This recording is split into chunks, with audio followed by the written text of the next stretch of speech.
Ever since the middle night, the great assault had gone on. The drums rolled. To the north and to the south, company upon company of the enemy pressed to the walls. There came great beasts like moving houses in the red and fitful light, the Mumakil of the Harad, dragging through the lanes amid the fire huge towers and engines. Yet their captain cared not greatly what they did or how many might be slain. Their purpose was only to test the strength of the defences and to keep the men of Gondor busy in many places. It was against the gate that he would throw his heaviest weight. Very strong it might be, wrought of steel and iron, and guarded with towers and bastions of indomitable stone. Yet it was the key, the weakest point in all that high and impenetrable wall. The drums rolled louder, fires leaped up, great engines crawled across the field, and in the midst was a huge ram, great as a forest tree 100 feet in length, swinging on mighty chains. Long had it been forging in the dark smithies of Mordor, and its hideous head, founded of black steel, was shaped in the likeness of a ravening wolf. On it spells of ruin lay. Grond they named it, in memory of the hammer of the underworld of old. Great beasts drew it, orcs surrounded it, and behind walked mountain trolls to wield it. But about the gate resistance was still stout, and there the knights of Dol Amroth and the hardiest of the garrison stood at bay. Shot and dart fell thick, siege towers crashed or blazed suddenly like torches. All before the walls on either side of the gate the ground was choked with wreck and with bodies of the slain, yet still driven as by a madness, more and more came up. Grond crawled on. Upon its housing no fire would catch, and though now and again some great beast that hauled it would go mad and spread stamping ruin among the orcs innumerable that guarded it, their bodies were cast aside from its path, and others took their place. Grond crawled on. The drums rolled wildly. Over the hills of slain a hideous shape appeared, a horseman, tall, hooded, cloaked in black. Slowly trampling the fallen, he rode forth, heeding no longer any dart. He halted and held up a long, pale sword, and as he did so a great fear fell on all, defender and foe alike, and the hands of men drooped to their sides and no bow sang. For a moment all was still. The drums rolled and rattled.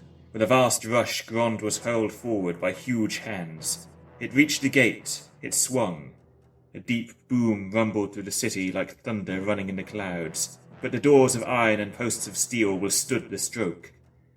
Then the black captain rose in his stirrups and cried aloud in a dreadful voice, speaking in some forgotten tongue words of power and terror to rend both heart and stone. Thrice he called, thrice the great ram boomed, and suddenly, upon the last stroke, the gate of Gondor broke. As if stricken by some blasting spell, it burst asunder. There was a flash of searing lightning, and the doors rumbled in riven fragments to the ground. In rode the Lord of the Nazgûl. A great black shape against the fires beyond, he loomed up, grown to a vast menace of despair. In rode the Lord of the Nazgûl, under the archway that no enemy ever yet had passed, and all fled before his face. All save one. There, waiting, silent and still in the space before the gate, sat Gandalf upon Shadowfax. Shadowfax, who alone among the free horses of the earth endured the terror, unmoving, steadfast as a graven image in Rath Dainan. "You cannot enter here," said Gandalf, and the huge shadow halted. "Go back to the abyss prepared for you. Go back, fall into the nothingness that awaits you and your master. Go!" The Black Rider flung back his hood, and behold, he had a kingly crown, and yet upon no head visible was it set. The red fires shone between it and the mantled shoulders, vast and dark. From a mouth unseen there came a deadly laughter.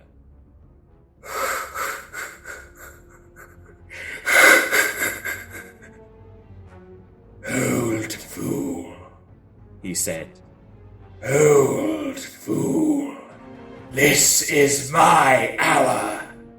Do you not know death when you see it?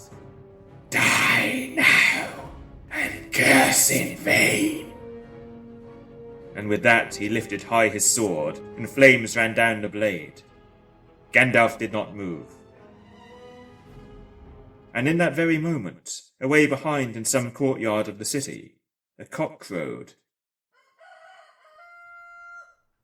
Shrill and clear he crowed, recking nothing of wizardry or war, welcoming only the morning that in the sky far above the shadows of death was coming with the dawn.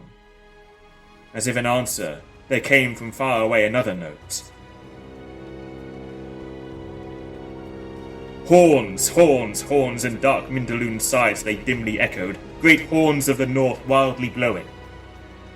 Rohan had come at last.